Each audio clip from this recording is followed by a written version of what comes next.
Boa tarde a todos, sejam bem-vindos ao call de resultados do quarto trimestre de 2021 do Fundo de Investimentos Imobiliário VBI Logístico, o LVBI 11. Para quem não me conhece, meu nome é Juliana Freitas, sou responsável pela área de Relações com Investidores na VBI.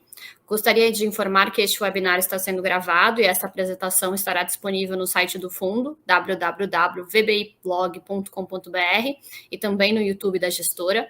Informamos que todos os participantes estarão apenas ouvindo o webinar durante a apresentação e as perguntas poderão ser enviadas pelo chat ao longo da apresentação. Iniciaremos a sessão de perguntas e respostas ao final. Informamos que previsões acerca de eventos futuros estão sujeitos a riscos e incertezas que podem fazer com que tais expectativas não se concretizem ou sejam diferentes do esperado. Essas previsões emitem a opinião unicamente na data em que são feitas e o fundo não se obriga a atualizá-las.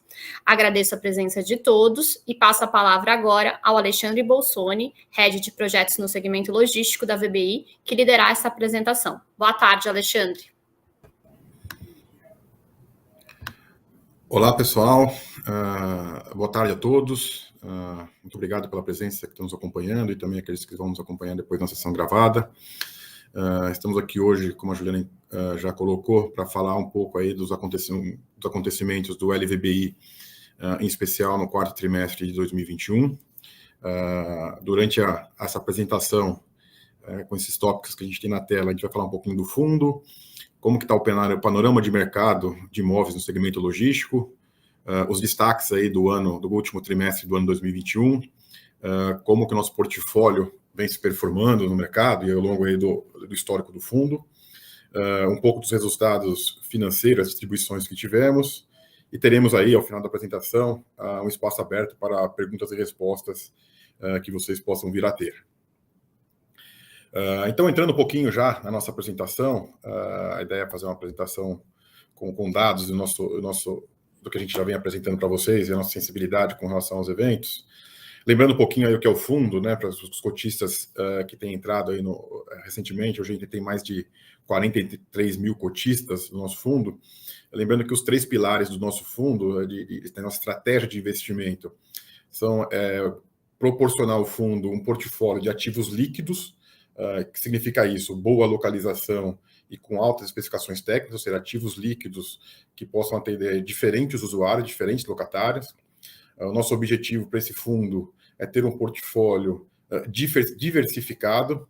Isso a gente diz com relação tanto à localização, né, diversificação geográfica, com relação à diversificação de ativos, não ter nenhuma grande concentração em um ativo ou outro, e também uma diversificação de locatários para mitigar um pouco o risco do fundo. E, por fim, ter um portfólio resiliente, que a gente tem uma maior previsibilidade com relação aos dividendos. Ao final do ano de 2021, no quarto trimestre, a gente tinha 10 ativos dentro do nosso portfólio, um pouco mais de 450 mil metros quadrados de área locável, 32 locatários, né, e um patrimônio líquido aí superior a 1,4 bilhões de reais. Então, entrando mais aqui na apresentação de hoje, né, nossa ideia é passar um pouquinho como é que foi o panorama de mercado e como que nossos ativos estão posicionados perante o mercado de logística nacional. Aqui nós temos um pouco do mercado nacional, né?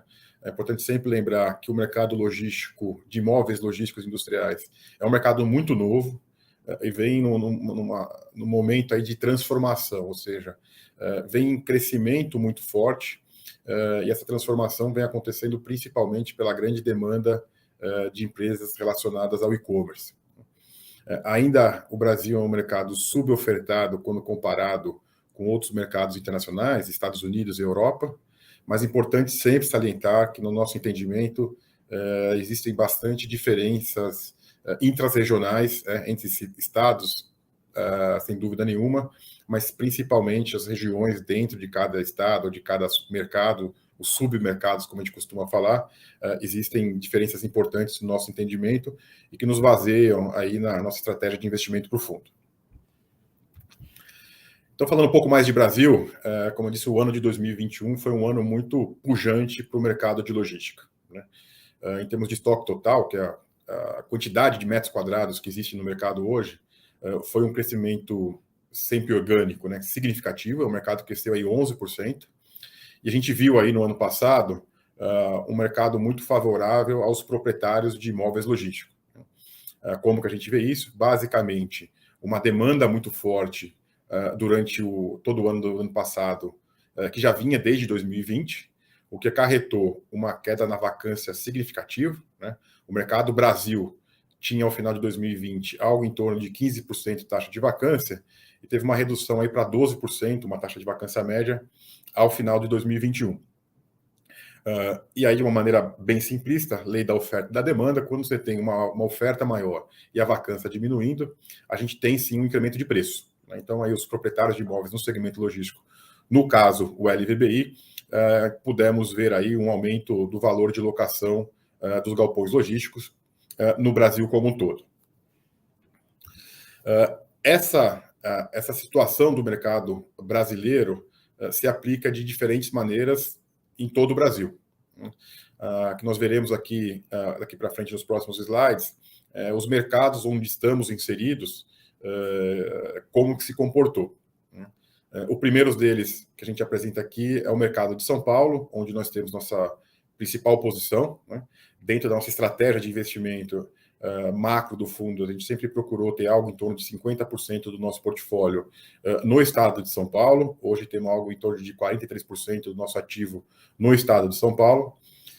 E mais especificamente no estado, nossa estratégia se baseia em estar o mais próximo possível da capital, né? Que a gente chama de raio 30. Hoje, 100% do nosso portfólio do estado de São Paulo está dentro desse raio 30, e que tem mostrado aí que foi uma estratégia assertiva e vencedora até o momento, quando a gente olha os dados de mercado, né? Como o Brasil, a taxa de vacância do estado de São Paulo teve uma redução quando comparada com 12 meses atrás. Lá em 2020 estava algo em torno de 14%, e ao final de 2021, algo em torno de 12%. Mas o mais importante colocar aqui é a diferença entre essa região metropolitana de São Paulo e as outras regiões. Como a gente pode ver aí no slide, no raio 30, a taxa de vacância, que já era baixa ao final de 2020, caiu ainda mais para patamar de 8%, ou seja, caiu de 9% para 8%. E a gente sempre diz que uma taxa de vacância abaixo de 10% sempre é mais favorável ao proprietário do imóvel do que ao inquilino, porque existe uma certa escassez de ativos, né? E na grande maioria, esses ativos, existe uma pouca disponibilidade de ativos de boa qualidade. Os ativos de boa qualidade realmente têm uma liquidez, têm uma tomada de espaços mais rápida, né? Então, em termos de localização de estratégia, no estado de São Paulo, como eu disse aí, em torno de 43%, em estar hoje localizado naquelas regiões onde a taxa de vacância é bem mais baixa. Importante lembrar também naquelas regiões onde é mais difícil produzir novos galpões, que seriam novos concorrentes. Ou seja, nessa região metropolitana, a disponibilidade de novos terrenos é menor do que em outras regiões. Esse também é um gráfico importante que a gente tem aqui para o estado de São Paulo, é que mesmo num ano como foi 2021, onde a gente teve uma entrega recorde em termos de novos produtos, de novos galpões, praticamente todo esse estoque de novos produtos, que foi quase 3 vezes a média dos últimos 5 anos anteriores, foi praticamente todo locado. Isso mostra aí uma pujança muito grande para o mercado de logística, uma demanda muito forte, que mesmo em ano onde tivemos, como eu disse, um recorde de novas entregas, um recorde de novos galpões, um crescimento de quase 10% no mercado, todo esse volume, o volume equivalente a esse novo mercado, essas novas entregas no mercado, foi absorvido, foi locado, né? Isso mantém uma taxa de vacância bem baixa, próxima aos 10%. E quando a gente tem uma taxa de vacância baixa e uma demanda muito forte, a gente tem um incremento de valor de locação, né? E esse incremento de valor de locação mostrou-se mais forte nessa região de raio 30, que é a região metropolitana de São Paulo, onde está todo o nosso portfólio de São Paulo, né? Ou seja, onde nós temos, as regiões onde temos o nosso portfólio, os nossos galpões, houve um incremento de aproximadamente 15% do valor de locação, o que acabou não acontecendo nas outras regiões um pouco mais afastadas. Então, isso é o porquê aí de a gente estar, nossa tese de investimento, ter muito clara essa concentração, estar localizado no que a gente chama de raio 30 para o estado de São Paulo. Passando aí um pouco para os outros estados, né, onde a gente também tem, são mais 3 estados onde temos aí nossos ativos. O primeiro deles é o estado de Minas Gerais, onde temos ativos em Extrema e também o ativo Betim, aqui no estado de Minas Gerais, que também é um estado que se provou importante na sua tese de investimento, onde a taxa de vacância ao final do ano de 21 era menor que 4%. Basicamente, não tínhamos galpões disponíveis para aquelas empresas que precisavam de novas áreas ou crescer no estado de Minas Gerais, que é incrivelmente baixo, é um nível extremamente baixo, né? E onde a gente pôde ver uma demanda, uma necessidade de crescimento muito grande. Ao final de 20, essa taxa de vacância era maior de 13%, ou seja, tivemos uma redução significativa, né?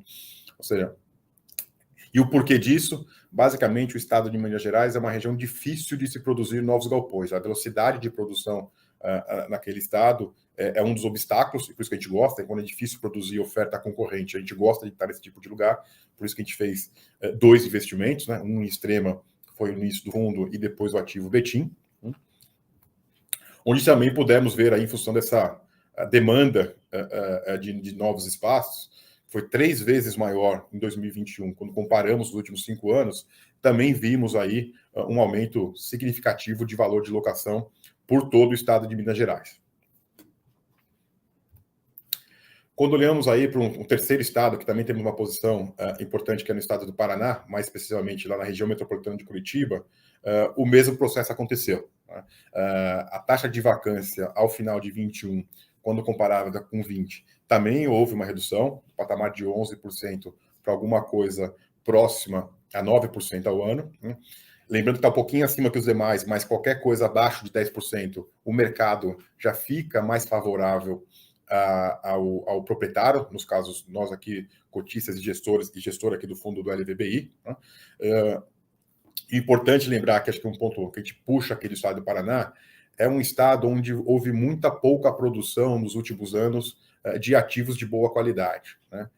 Isso porque o mercado cresceu muito pouco, porque é um estado que não pegava muito valor de locação. Hoje eu posso dizer para vocês que qualquer valor de locação abaixo de R$20 um metro quadrado, de maneira geral, não faz sentido produzir, em função que nós tivemos um aumento significativo dos custos de produção de um galpão. Né? Então é um mercado ainda que também teve um aumento aí do valor de locação, principalmente porque não houve produção de novos galpões.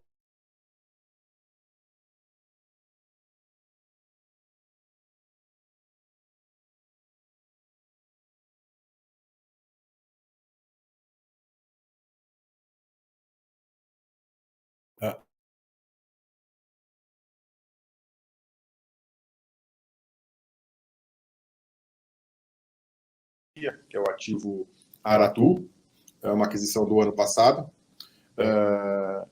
Temos aí uma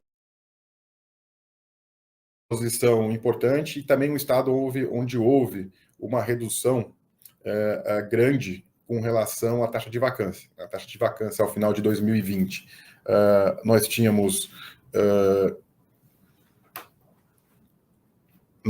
aí 16% ao final do ano, e aí ao longo de 2021 essa taxa de vacância caiu para algo em torno de 10%. O mais importante colocar é que o mercado onde estamos inseridos, na Bahia, é um mercado muito novo. Né? Então é um mercado que nós fizemos investimento por uma questão onde nós entendemos onde a oferta de espaços disponíveis de classe A era muito limitada, tá? E o que levou ao mercado a valores de locação elevados quando comparado com os demais mercados. Né? Com base nisso, mesmo apesar do valor de locação ter caído em 2021, quando comparado com 2020, o valor de locação ainda é um patamar elevado. Ou seja, o nosso ativo hoje tem um valor pedido de locação de R$25 um metro quadrado, né? Dos poucos espaços vagos que nós temos lá.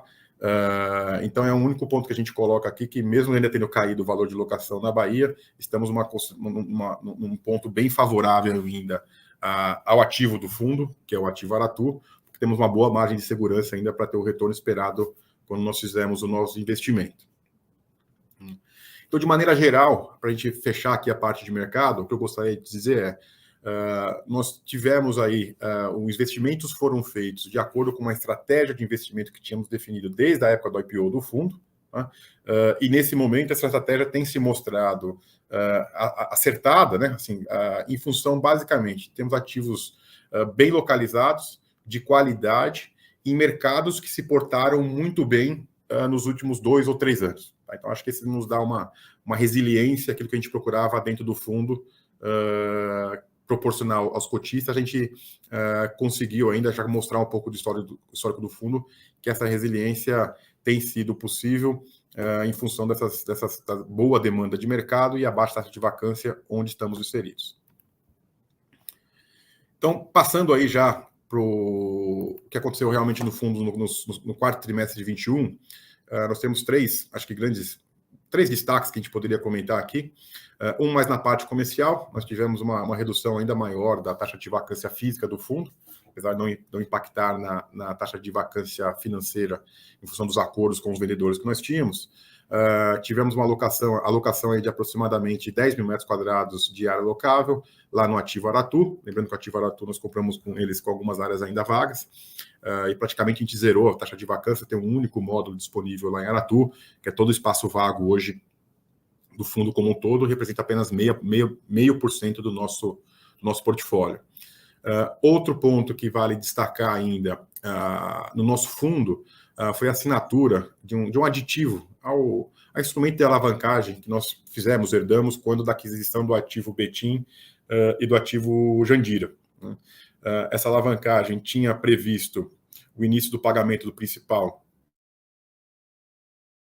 em setembro agora desse ano, de 2022, e a gente renegociou isso com os credores, uma postergação de mais 12 meses para o início do pagamento de amortização dessa dívida. Ou seja, temos ainda 18 meses para pagar o início de pagamento do principal, sem custo adicional para o fundo, foi a negociação que nós tivemos, ou seja, continuamos pagando aí por mais 18 meses somente os juros como estamos pagando, né? E o principal tem um início de pagamento lá para setembro de 23, ou seja, a gente tem um período um pouco maior aí para iniciar o pagamento do principal dessa dívida.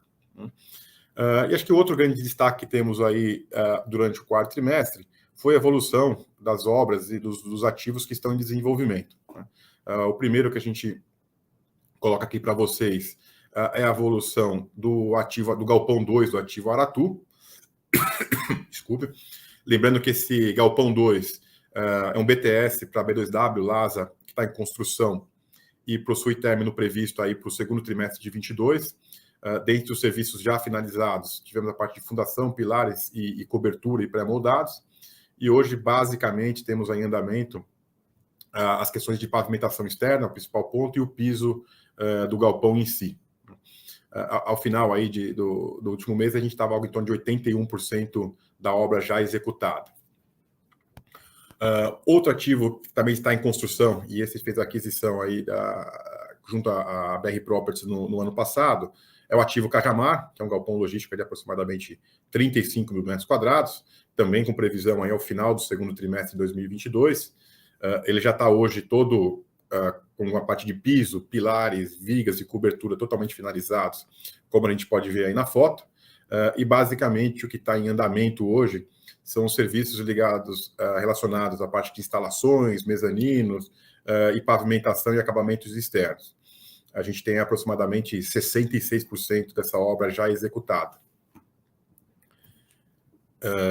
E aí, por fim, também temos ainda em andamento uma obra tocada aqui pela nossa equipe da VBI, da gestora, junto aos nossos fornecedores, é a expansão do ativo Betim, que foi assinada junto à Amazon. Essa expansão de aproximadamente 20 mil metros quadrados do ativo existente, que tinha aproximadamente 35 mil metros quadrados, está prevista para ser concluída ao final também do segundo trimestre de 2022, ou seja, ao final aí do segundo tri desse ano, teremos bastante área nova a ser entregue aqui dentro do fundo. Né?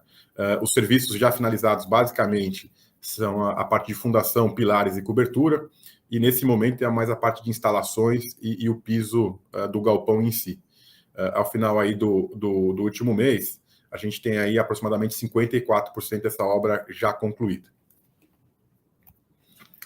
Então, com esse panorama que demos aí do quarto trimestre, a gente vai dar uma olhadinha agora como que estamos no nosso portfólio de uma maneira consolidada. Lembrando que nossos pilares aqui de construção de portfólio de gestão para o fundo é ter um portfólio diversificado, líquido e resiliente. A gente começa a ver que toda a estratégia de investimento que a gente colocou em prática nos últimos 3 anos e toda a gestão desses ativos, a gente tem aparentemente temos no nosso entendimento atingido esse objetivo até agora. Então, de uma maneira, quando a gente começa a olhar a diversificação do nosso portfólio, em termos de localização, como eu disse, a nossa estratégia de investimento é ter alguma coisa próxima de 50% dos nossos ativos no estado de São Paulo, e aí leia-se dentro do raio 30 de São Paulo, que é a região metropolitana de São Paulo. Né? Hoje a gente tem algo em torno de 43%. Pode ter alguma outra variação, mas essa é a nossa estratégia básica. E os outros 50% remanescentes, a ideia é ter dividido isso entre os 9, 10 principais mercados do Brasil. Tá? Dentro dessa estratégia, a gente já fez aí em 4 localizações diferentes do Brasil como um todo. Né? E quando a gente olha uma diversificação por ativo, a nossa ideia é basicamente ter aí uma diversificação em torno de 10% por ativo. Acho que é um número que a gente procura dentro do nosso entendimento aqui, seria uma boa diversificação. Até hoje, o único ativo que representa um pouco mais é o ativo de Extrema, né, que é um ativo um pouco maior, que vem desde a época do IPO. Mas vale lembrar que desses 24% que representa Extrema, aproximadamente metade dele é um BTS lá para a Ambev, que vai até 2029. Então, a gente tem mesmo tendo uma concentração um pouco maior do que a gente imaginaria, ou que a gente gostaria olhando para o futuro, a gente tem uma proteção aí de downside, de olhando dentro do nosso, um pouco mais para dentro do portfólio, que é esse ativo através do BTS, que vai até 2029. Quando a gente olha um pouco como é que está hoje a nossa carteira de ativos, né, olhando um pouco mais do lado da receita em si, né, não adianta a gente ter ativos bem localizados, dentro de uma estratégia, como a gente colocou, bem diversificados, mas também com uma qualidade muito alta. Né? Hoje, 94% dos nossos ativos, com base na receita, são de ativos classe A. Aqui a gente faz uma divisão mais simples, o que é classe A, o que é classe B, a gente não coloca o que é AAA, AA, né, Double A, seja o que for, a gente só divide em classe A e classe B para mostrar, acho que uma simplificação dessa classificação de qualidade de ativos. Mas hoje mais de quase 95% dos nossos ativos são classe A, que são ativos muito líquidos. Quando a gente fala classe A, é uma questão de ativos que tenha boas especificações técnicas para atender as demandas atuais dos inquilinos. E quando a gente fala dos inquilinos também, a gente tem uma boa diversificação com relação aos nossos 32 inquilinos que temos hoje. Né? A gente tem aí próximo, numa concentração não muito maior do que 10% em termos de inquilinos, e esses que são maiores têm uma qualidade de crédito muito boa. A gente pegar os 3 maiores, a gente tem Ambev, DHL e Magazine Luiza, representam um pouco mais de 30% da nossa receita atual. E também quando a gente olha aí para uma diversificação por segmento de locatários, naturalmente a gente vai ter uma concentração maior das empresas ligadas à logística, ao e-commerce e ao varejo em si. Esses são os maiores tomadores de espaços no segmento logístico. Falando também um pouco da nossa carteira de ativos, carteira de contratos, nós acreditamos que temos uma carteira bastante resiliente. Acho que essa é uma preocupação que sempre tivemos. Hoje, mais de quase 90%, 87%, quase 90% da nossa carteira de contratos vence a partir de 2024. Né? Então, a gente tem aí mais 2 anos aí com pouco vencimentos a acontecer. Né? Então, a gente tem um prazo vigente médio de contratos equivalente a 5 anos. O que isso quer dizer? Então, se a gente pegasse todos os contratos e fizesse uma média desses contratos, nós teríamos 5 anos de contratos. Né? Mas uma coisa que é muito importante que a gente olha também, que a gente sempre fala que são os contratos típicos, mas que sejam típicos fortes, né? Quando a gente faz uma somatória, né, uma média da soma de avisos prévios e multas por eventual rescisão antecipada, essa somatória dá o equivalente a aproximadamente 2 anos. O que isso quer dizer? Né? Se a gente pegar todos os nossos contratos e todo mundo decidisse, de uma maneira hipotética, rescindir o contrato hoje, a gente teria ainda 2 anos de previsibilidade de receita, porque esses inquilinos, de maneira hipotética, teriam que cumprir um aviso prévio e pagar a multa por rescisão antecipada, equivalente a 2 anos. Ou seja, isso não dá uma previsibilidade um pouco maior da nossa receita, e em caso de alguma saída de algum inquilino, a gente possa trabalhar a locação desses ativos sem ter um impacto financeiro para o cotista, como a gente viu acontecer aí em alguns eventos nos últimos meses. Então, com esse contrato, com esse portfólio diversificado, bem localizado, de boa qualidade e contratos fortes e resilientes, a gente conseguiu manter uma taxa de vacância do fundo mais baixa que a média de mercado desde a época do IPO, equivalente a aproximadamente 3%, mesmo tendo eventos não esperados, né? Eventos inesperados, que a gente vai ter algumas devoluções e um volume importante, principalmente no ano de 2021, tivemos mais de 60 mil metros quadrados devolvidos, mas a robustez desse portfólio, a qualidade desse portfólio, a liquidez dos ativos, foi possível a gente reduzir a taxa de vacância que fechou ao final do mês de janeiro para 0,5%. Então, historicamente, a gente tem uma taxa de vacância média bem abaixo de mercado e, atualmente, tem uma taxa de vacância quase que zero. Como eu disse, aproximadamente 0,5%.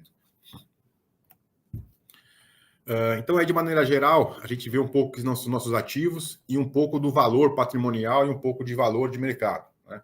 Hoje, nós temos um valor patrimonial, valor de avaliação dos nossos ativos muito próximo do que seria o valor de reposição, né? Então, o valor de avaliação que nós temos em balanço no nosso fundo, quando a gente compara com o custo de reposição, que é quanto que custaria para construir um novo galpão nessa mesma localização, considerando custo de terreno e custo de construção, a nossa média do fundo hoje é de R$ 3.300 um metro quadrado. E esse é um valor muito próximo, se não um valor de custo de reposição comparável com as mesmas regiões, né? Então, a gente entende que a gente tem um portfólio muito bem precificado, né? Quando a gente fizemos aquisições, isso faz parte do nosso trabalho. E lembrando que nos últimos talvez 12, 15 meses, tivemos uma inflação muito forte no custo de produção, né?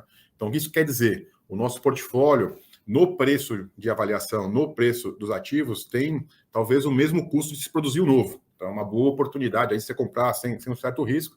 E quando a gente olha ainda para o valor da cota do mercado, o valor de cota comparado com o valor patrimonial, a gente tem um desconto no mercado aí de aproximadamente 13%. Isso quer dizer que eu poderia comprar um portfólio desse a um valor aproximado aí de R$ 2.900 um metro quadrado, ou seja, é uma questão ainda mais atraente de conseguir, eventualmente, fazer a aquisição de um portfólio do LVBI, difícil de replicar num preço que entendemos que é difícil produzir novamente em função, como eu disse, do alto custo de construção, do aumento significativo do custo de construção que a gente viu nos últimos meses, em função, basicamente, de uma inflação dos insumos para a produção de galpão do logístico, que é basicamente aço e concreto. Então, a gente passando um pouco para os resultados financeiros das distribuições dos fundos nos últimos meses, a gente viu aí nos últimos 3 meses, competência de 2020, uma distribuição média aí de aproximadamente 71 centavos. Né? Nos últimos 3 meses, já pegando o primeiro mês de 21, a gente distribuiu 71 centavos. Então, essa tem sido a distribuição média do fundo, né? Mas quando a gente olhando mais um pouco de perspectiva do fundo, olhando para 2022, acho que isso que é passado, a gente já tem bastante dados aí, através dos relatórios mensais, os vídeos reports. Temos aqui um pouco de perspectiva na nossa maneira de enxergar o que pode vir a acontecer nesse resultado futuro, em função dos compromissos que já temos assumidos pelo fundo, né? Lembrando que aqui são basicamente perspectivas, estão sujeitas a alterações. Então, quando a gente olha o que principalmente pode vir a ocorrer para o fundo ao longo de 2022. Quando a gente coloca aqui, não vai acontecer no mês que vem, nem vai acontecer talvez só em dezembro. É um processo ao longo de 2022, onde a gente vai ter basicamente 2 grandes eventos que vão mexer um pouquinho, que poderão vir a mexer um pouquinho com o rendimento a ser distribuído. O primeiro é um crescimento significativo das receitas imobiliárias. Como a gente tem bastante ativo em desenvolvimento que devem gerar uma receita imobiliária, a gente imagina aí ter um incremento de aproximadamente 18 centavos por cota por mês de incremento da receita imobiliária. Da onde que vem isso? Aproximadamente 11 centavos das entregas que teremos de novas áreas, né? A gente tem aí a entrega do ativo Aratu, que a receita imobiliária aumenta conforme a gente faz o desembolso para a construção do Galpão 2, né? Nós temos a receita imobiliária a vir da alocação da expansão lá para a Amazon em Betim, né? E também da renda mínima garantida contratada com o vendedor do ativo Cajamar. Esses 3 pontos aí somam 11 centavos, aproximadamente 11 centavos por cota por mês de receita imobiliária adicional. 2 outros pontos importantes, que é da carteira já existente. Nosso objetivo é manter essa carteira como ela está, ou seja, uma taxa de vacância muito baixa e todos os contratos adimplentes. A gente deve ter, ao longo do ano, o término de carência e descontos que são concedidos nas novas locações. Isso gira aproximadamente 2 centavos por cota por mês.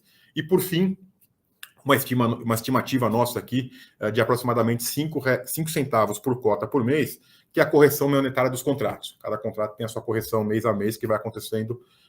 Então, isso ao longo de 2022. Nossa expectativa é que esses 3 pontos incrementem a receita imobiliária do fundo em 18 centavos por cota. Por outro lado, o principal ponto que a gente vê de downside, que vai impactar o nosso dividendo esperado a ser distribuído, é basicamente a redução das receitas financeiras e o aumento da despesa financeira. Em outras palavras, o resultado financeiro líquido negativo deve ser maior, né? Isso basicamente deve totalizar aí aproximadamente 14 centavos por cota por mês, de novo, também ao longo do ano de 2022, basicamente por 2 fatores, né? O primeiro é o aumento das despesas financeiras do fundo, né, em aproximadamente 9 centavos por cota. Isso porque a dívida existente hoje é uma dívida atrelada ao CDI, então conforme a taxa de Selic aumenta, a despesa financeira do nosso instrumento de alavancagem atual deve aumentar. E também temos ainda, dentro da estratégia do fundo, a contratação de uma nova dívida, conforme o racional de aquisição do ativo Cajamar, para fazer o pagamento da segunda parcela.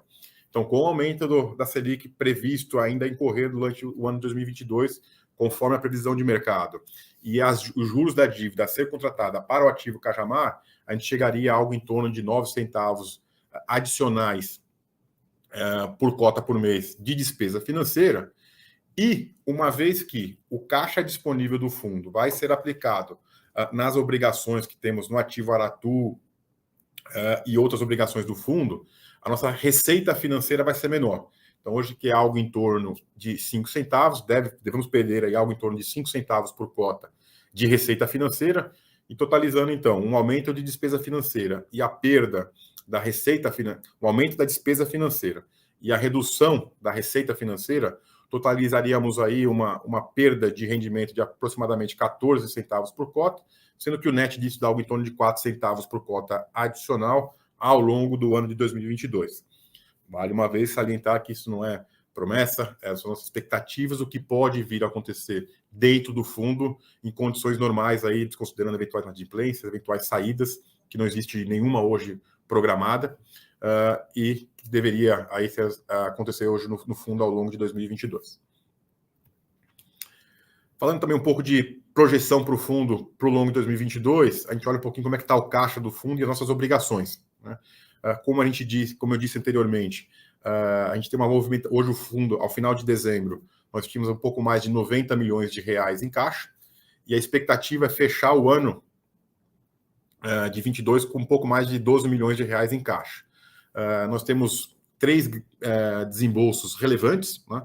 Basicamente 59 milhões de reais a serem investidos na construção do Galpão 2 lá de Aratu, sendo que quase 19 milhões de reais ainda vai ser feito, grande parte já foi feito, inclusive, no primeiro trimestre agora de 22, 32 milhões de reais para fazer as obras de expansão lá do ativo Betim, que serão pagos quando da conclusão, e 70 milhões de reais, que é a segunda parcela aí da aquisição do ativo Cajamar.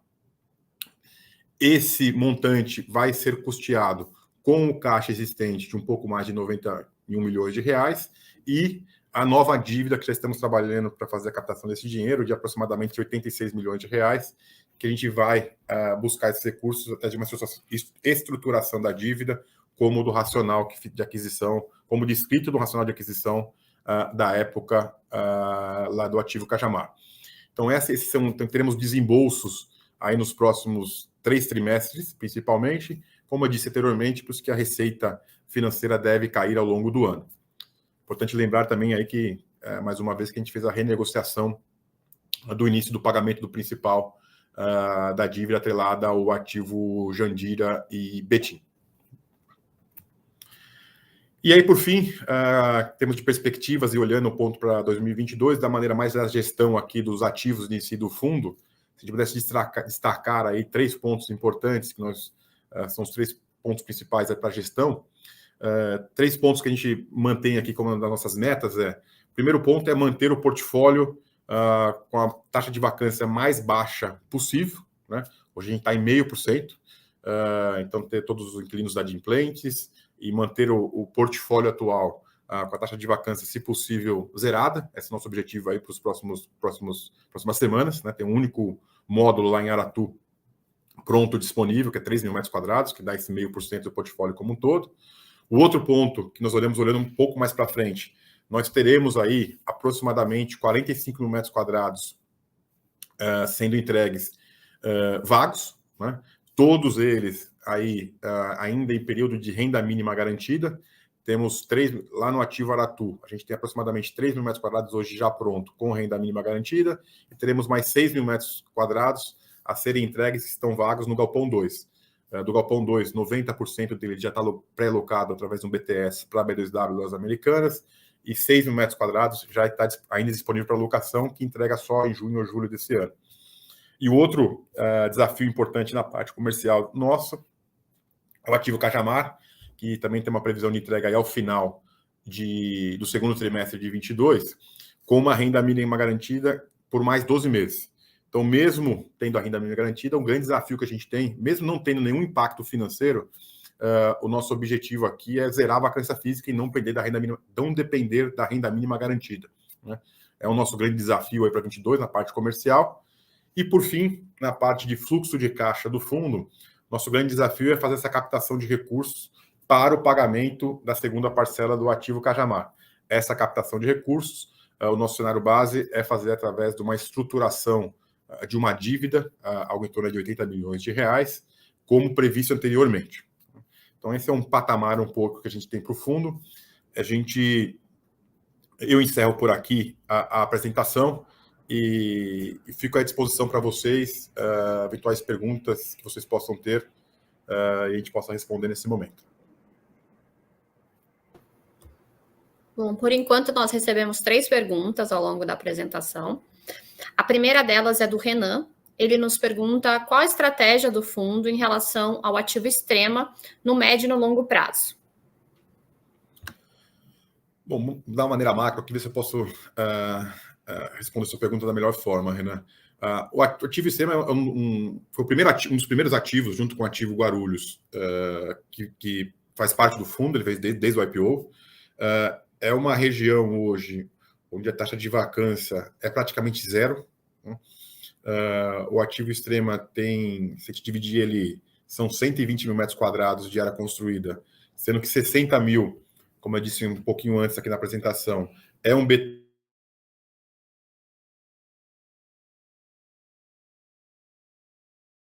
Estão completamente alugados. É o único ativo, o ativo de contrato de locação que vence esse ano, tá? Que provavelmente o inquilino não deve renovar, porque ele precisa de mais área, a gente não tem como atender no próprio condomínio, e se eventualmente ele sair realmente, já tem outros inquilinos do próprio condomínio que precisam dessa área, né? O que isso quer dizer? Uma taxa de vacância baixa e uma demanda ainda muito forte, assim, ainda não, sempre tem sido muito forte por Extrema, a gente é um ativo muito resiliente, a gente tem conseguido ter bons frutos para o fundo, né? A gente não imagina aumentar nossa exposição em Extrema, a gente acha que a gente já teve uma participação muito maior, mas é um ativo super bem qualificado em termos de especificações técnicas. É um ativo novo, né? Lembrando que grande parte dele foi entregue em 2018, com contratos muito fortes, com bons inquilinos, com uma taxa de vacância baixa e muito bem posicionado num mercado que é muito bom. Então, é o tipo de ativo que a gente gosta de estar no nosso fundo, que a gente procura. O que a gente deve ter, olhando um pouco mais para frente para o fundo, é manter a operação da melhor forma possível para esse ativo. A gente fez algumas melhorias significativas na parte de administração condominial, procurar reduzir sempre o custo de condomínio. A gente conseguiu contratar lá em 2020 energia no Mercado Livre, que possibilitou uma redução de condomínio, melhorias operacionais do condomínio, para ter um conforto para o usuário e uma eficiência para o usuário muito boa. Porque que eu ouso dizer que é um dos melhores condomínios hoje de extrema no mercado que é muito pujante. Então, assim, é manter isso, e a nossa percepção perante extrema ainda é que o mercado é muito forte, mas a ideia é não aumentar a exposição em novos ativos em extrema para ter uma diversificação maior geográfica, como eu comentei anteriormente na apresentação.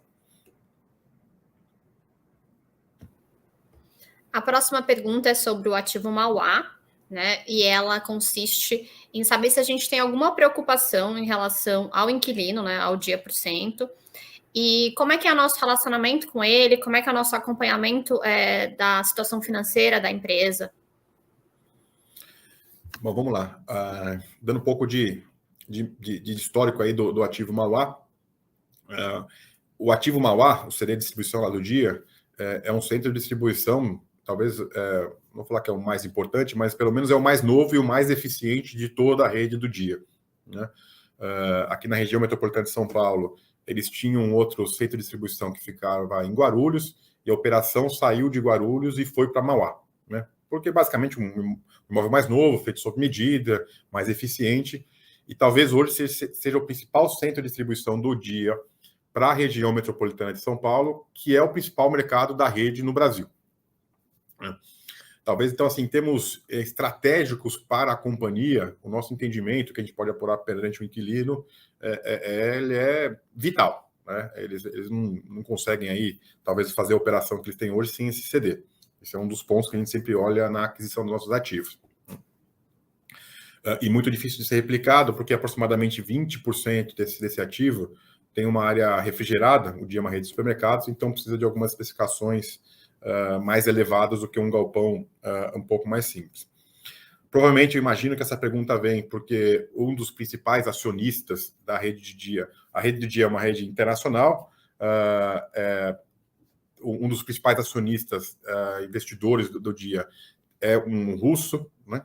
E poderia ter alguma sanção aí internacional. O acompanhamento de crédito que a gente faz com o Dias, quando a gente fez a aquisição desse ativo, esse foi o principal ponto de atenção, né? Então, até quando a gente estruturou a aquisição do ativo, relembrando um pouquinho, a gente tinha, eram 114 milhões de reais o valor de aquisição, se não estou enganado, sendo que 94 milhões foi pago à vista, e os outros 10 milhões tinham condições a serem pagas, né? Desses 10 milhões, 5 milhões já foram pagos, e a gente tem ainda 5 parcelas anuais, de 1 milhão aproximadamente, a serem corridas caso o contrato esteja adimplente. Então, a gente tem uma certa proteção aí, na eventual pressão financeira, caso aconteça alguma coisa com o dia, tá? Especificamente com a situação financeira, o que a gente consegue, eles não fazem um balanço, a divulgação do balanço nacional, mas a gente tem acesso ao balanço internacional, onde mostra que ao longo dos últimos anos a qualidade de crédito do dia vem melhorado, passaram por um processo de reestruturação financeira lá fora, onde grande parte da dívida foi transformada em equity, isso a gente consegue acompanhar lá fora, e teve um alongamento da dívida corporativa deles de maneira internacional. Então, aí eles continuam passando por um processo de reestruturação internacional, tá?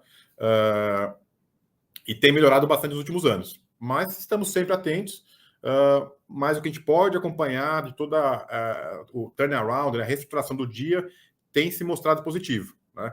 Imagino ainda que eles não tenham atingido o objetivo, mas já vem melhorado bastante nos últimos anos através das informações que nós temos abertas financeiras e o nosso contato quase que semanal com o nosso inquilino, né?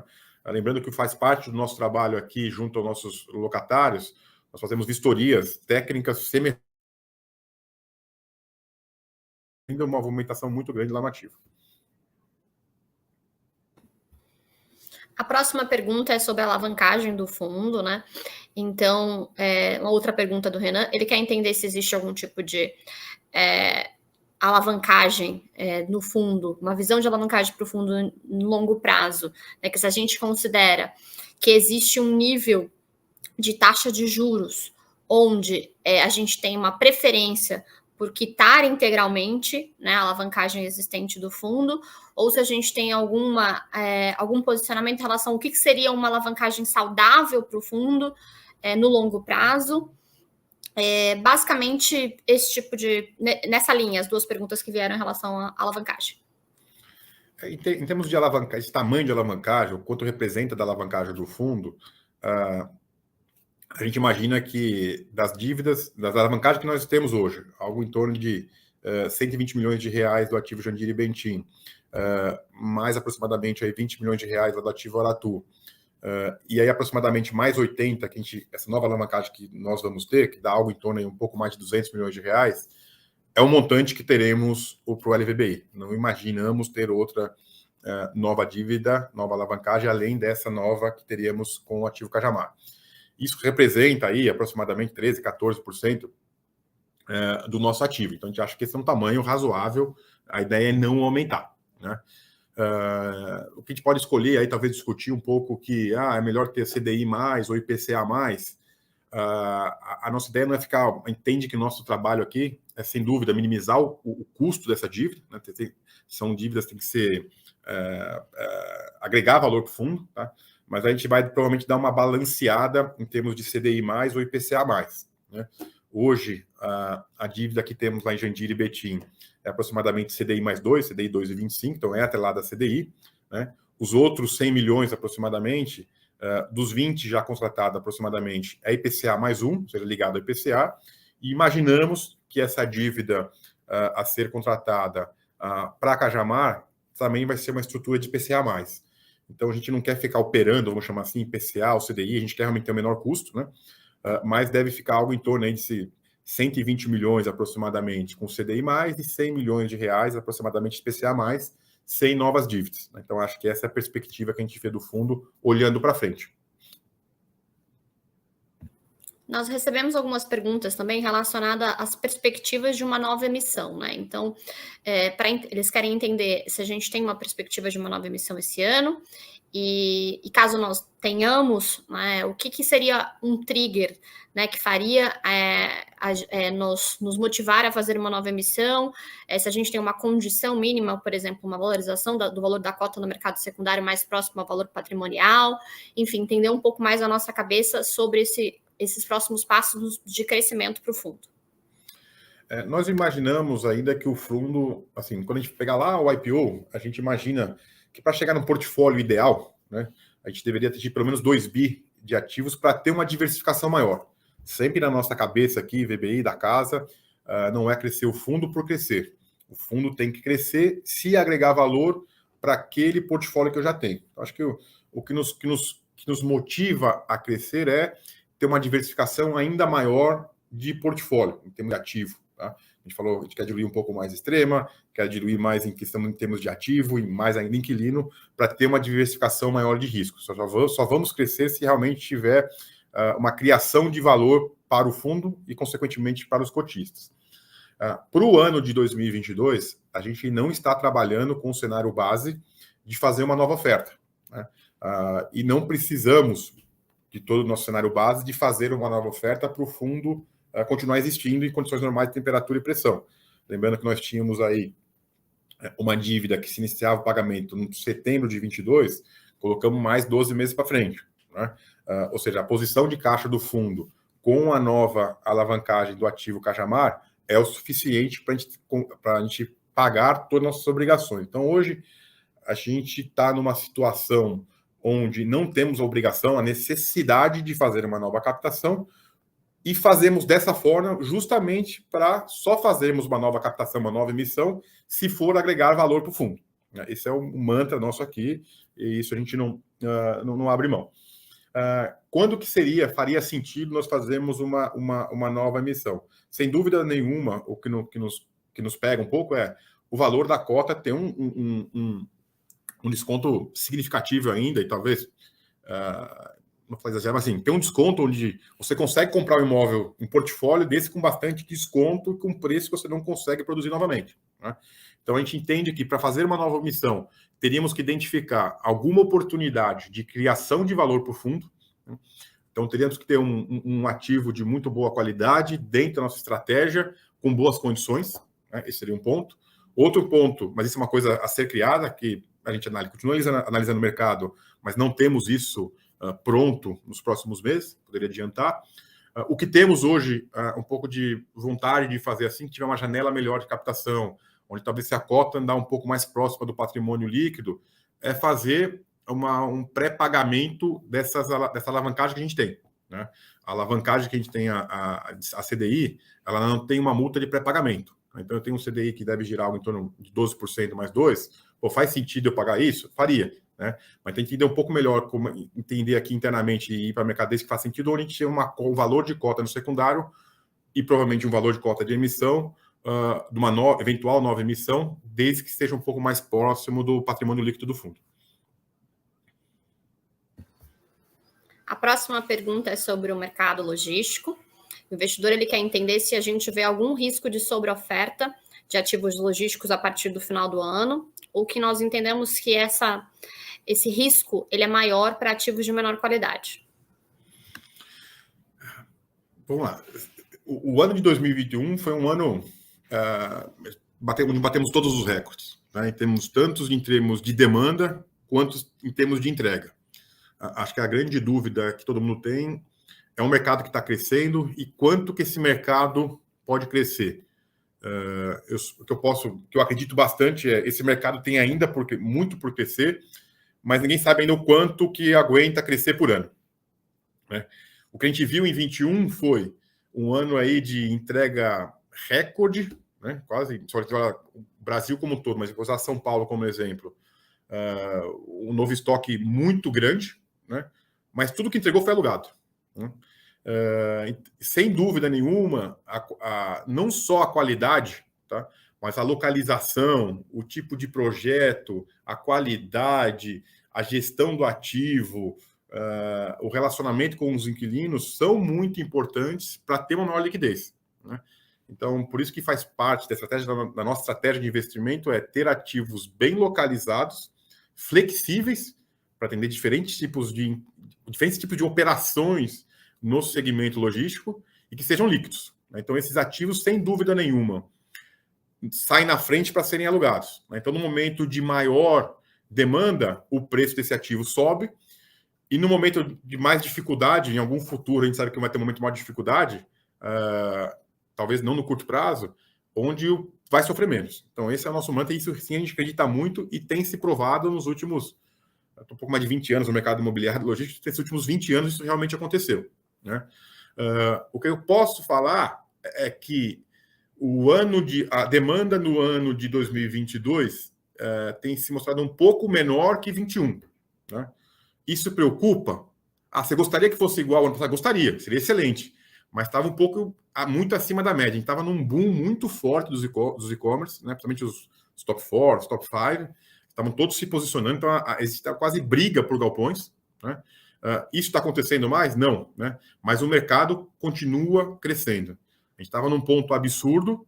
A gente tem hoje uma demanda um pouco mais fraca, talvez até pelos juros mais altos, crescimento menor do Brasil, inflação alta, onde o consumidor perde um pouco o poder de compra. Né? Então a demanda está um pouco mais baixa, mas ainda assim estamos muito confortáveis, porque a gente está comparando hoje uma demanda um pouco mais fraca, mas ainda forte. Mais fraca quando comparada com um ano quase que absurdo, né?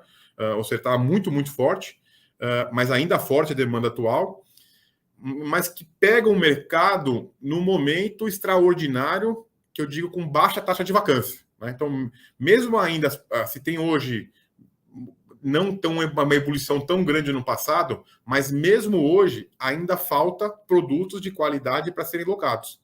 Nas conversas que nós temos aí com as consultorias, com os corretores, o que eles nos falam às vezes? Por favor, me dê produto para trabalhar, porque eu não tenho produto para alugar para as empresas que precisam. Né? Ou seja, taxa de vacância no raio 30 de São Paulo é muito baixa, lá em Minas Gerais é algo em torno de 4%, ou seja, não existe galpão disponível para locação. É uma preocupação das empresas que vivem de novas locações. Né? Então, assim, é um momento de mercado um pouco menos pujante comparado com o ano passado, mas é um negócio quando tinha briga por galpão, que nos preocupa porque ainda é uma demanda forte e o momento de mercado ainda é muito favorável para nós. Né? Quando a gente olha para frente, para 22, a gente vê que muitos dos ativos que ainda vão ser entregues em São Paulo, muitos deles já saem pré-locados, são transações que já aconteceram de projetos BTS. Então, grande parte da nova oferta também já vai sair alugado. Então, a gente não vê um crescimento significativo da taxa de vacância que poderia nos prejudicar para o ano 2022. Isso, sem dúvida nenhuma, a gente tem isso bem claro.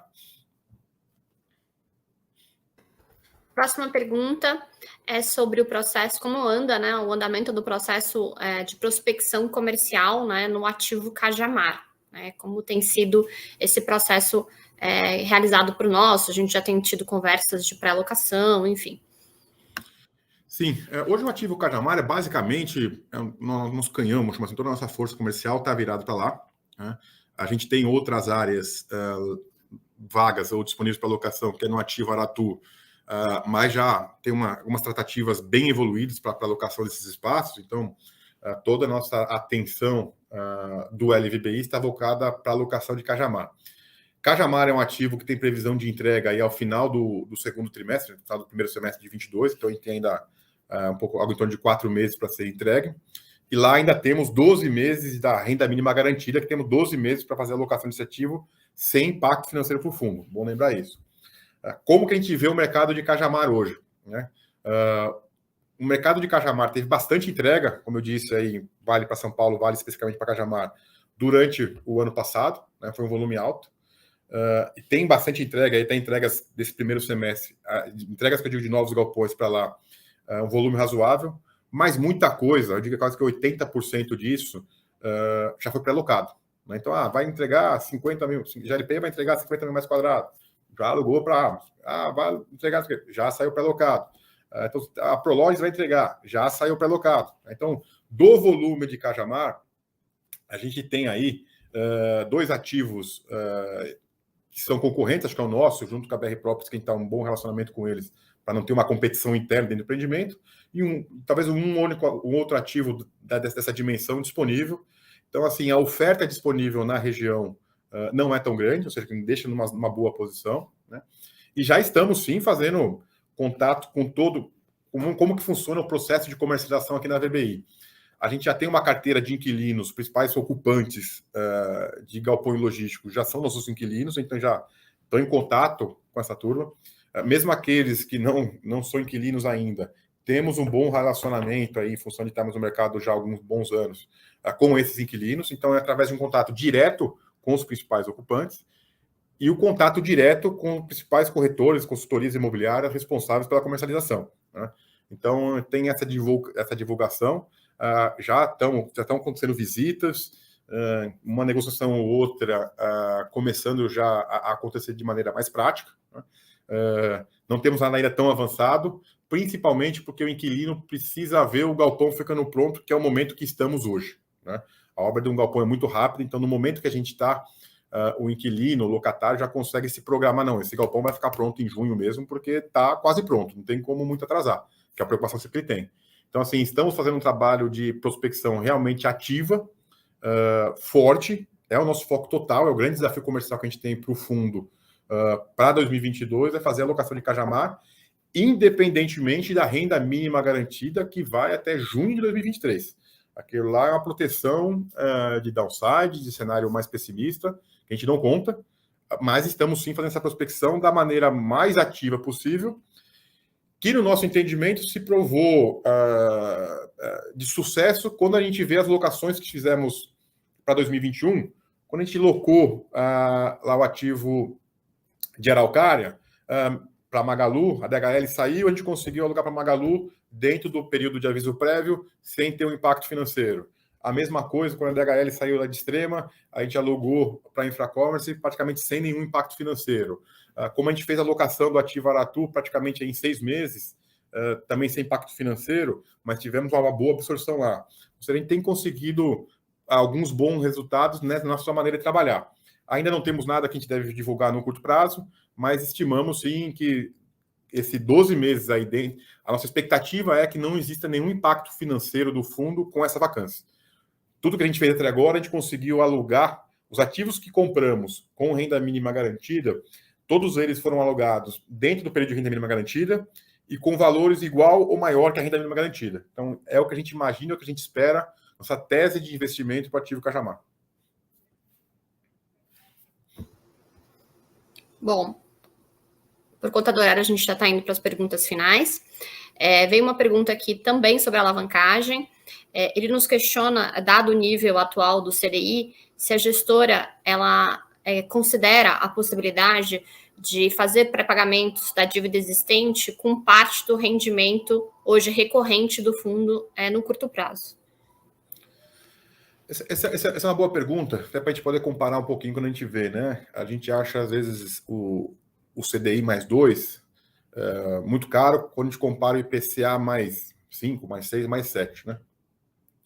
De maneira macro. Se a gente pega o IPCA que foi 10 nos últimos 12 meses aproximadamente, mais 5, mais 6, está falando de 16% nominal versus o CDI mais 2, se a gente pegar a projeção, vai dar 14%, né? Então, assim, a nossa perspectiva, e lembrando assim, na dívida CDI mais 2, a gente está pagando 100% dos juros e correção monetária, quando numa dívida IPCA+, você paga só os juros, que é o prêmio, e o IPCA geralmente fica sendo acumulado com o principal lá no futuro. Então, nossa expectativa é ter um balanço dessas duas dívidas, não é muito nem para uma, nem para o outro lado. E a nossa expectativa é seguir pagando juros, né? O principal, a nossa previsão de pagamento ficou para daqui 18 meses, então é uma coisa que nosso objetivo era prolongar sem custos para o fundo nesse momento, mas nossa expectativa para o fundo de 22 é continuar pagando como está sendo pago, né? Obviamente que a gente pode pensar, vou diminuir um pouco o CDI, aumento um pouco o PCA. A gente, como eu disse, já está mais ou menos clarificado que a gente deve ficar aí com 120 milhões da CDI e 100 milhões da IPCA+. Então, esse é o rendimento do fundo, deve se manter nesse nível, sem amortização extraordinária de nenhum principal. Provavelmente, faríamos isso no futuro com eventual captação, se uma janela se abrisse, se tivermos condições razoáveis para o fundo e de mercado para fazer. Mas a expectativa é continuar pagando, né? Não ter uma redução do dividendo, manter esse 71 e alguma coisinha aí que pode vir pela frente, como um dividendo recorrente do fundo, e pensar em alguma coisa, talvez muito mais para 2023 do que para 2022. A última pergunta o investidor ele quer entender um pouco mais sobre os contratos atípicos do nosso portfólio. Bom, a gente tem um pouco mais de 20% dos contratos atípicos no nosso portfólio hoje, e são basicamente 3, né? Acho que o mais significativo deles são 2 contratos atípicos que a gente tem lá com a Ambev em Extrema, né? Então, são contratos atípicos que vão até 2029, e são 2, porque foram 2 fases lá do desenvolvimento para a Ambev. Então, um ativo muito líquido. A gente não compra só contrato atípico, né? O ativo é muito líquido, num preço talvez até um pouco abaixo de mercado aí no valor de locação, com um inquilino com uma qualidade de crédito muito boa, né? O outro contrato atípico que a gente tem é o ativo Pirituba, que é com a Alfa Laval, também um crédito muito bom, um ativo muito líquido no município de São Paulo, que é muito difícil de encontrar. Então, também um contrato aí de mais 5 anos de atipicidade que a gente tem lá, né? E, por fim, ainda que a gente tenha algum contrato que a gente considera ainda como atípico, é o contrato do ativo Mauá, que é com Dia, né? Que é um contrato de mais longo prazo, e ainda ele é atípico, ele passa a ser típico a partir de certas datas temporais aí dentro do contrato de locação, né? Então, ainda a gente considera ele como atípico, e em algum momento no futuro, aí, nos próximos anos, a gente deve considerá-lo como típico, uma vez que as cláusulas de atipicidade vão se reduzindo ao longo do tempo. Então, não sei se eu entendi bem a pergunta, mas são os 3 contratos atípicos que nós temos, e tentei dar um pouquinho de informação de cada um deles. Bom, nós estamos encerrando agora a sessão de perguntas e respostas. Caso vocês tenham alguma pergunta adicional, né, que não foi feita durante o call, o canal de RI ele fica à disposição através do e-mail ri@vbirealestate.com, ou também através dos mails dos nossos fundos, no caso do LVBI, do vbilogístico.com, tá? Você pode entrar através do Fale com a VBI. Muito obrigada pela presença de todos, e até o próximo call.